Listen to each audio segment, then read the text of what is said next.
April 1st is an informal holiday known as April Fool's Day. People celebrate by playing jokes and trying to trick people in funny and harmless ways.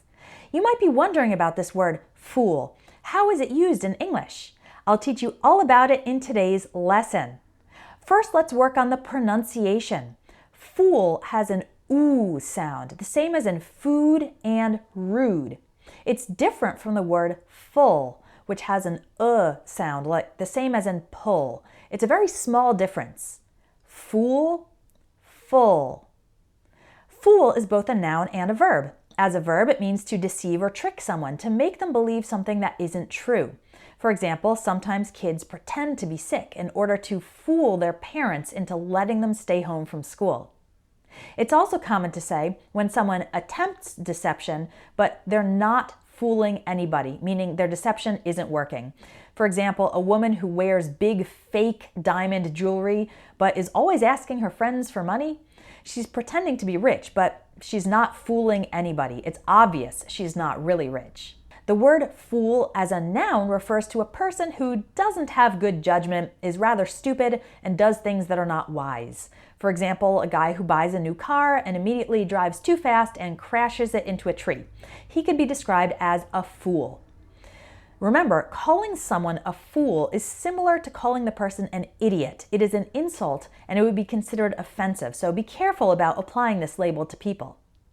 We also have the adjective foolish to describe things that lack good sense or good judgment.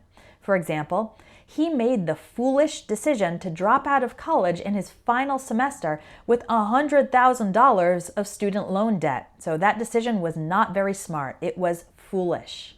Finally, there's the phrasal verb fool around. This has a couple of different meanings, and we understand which one is being used depending on the context. So one meaning for fool around is to act casual and silly, not being serious or productive. So if all your coworkers are chatting about last night's sports game and showing each other vacation pictures, your manager might say, "Stop fooling around and get back to work." Another meaning, when we say someone was fooling around with someone else, means to have casual sexual activity, often with someone who is not the main romantic partner. For example, Sally divorced her husband Joe because he was fooling around with a woman he met at the gym. This means Joe was having a casual sexual relationship with the other woman. So that's our overview of the word fool. Fool as a verb means to deceive or trick someone. Fool as a noun is a stupid person without good sense. The adjective foolish describes things that lack good sense or judgment, and the phrasal verb fool around can mean to act casual and silly or to have a casual sexual relationship with someone. If you want to learn lots more English words to build up your vocabulary, come check out my Vocabulary Builder courses. You can find them at my website, espressoenglish.net.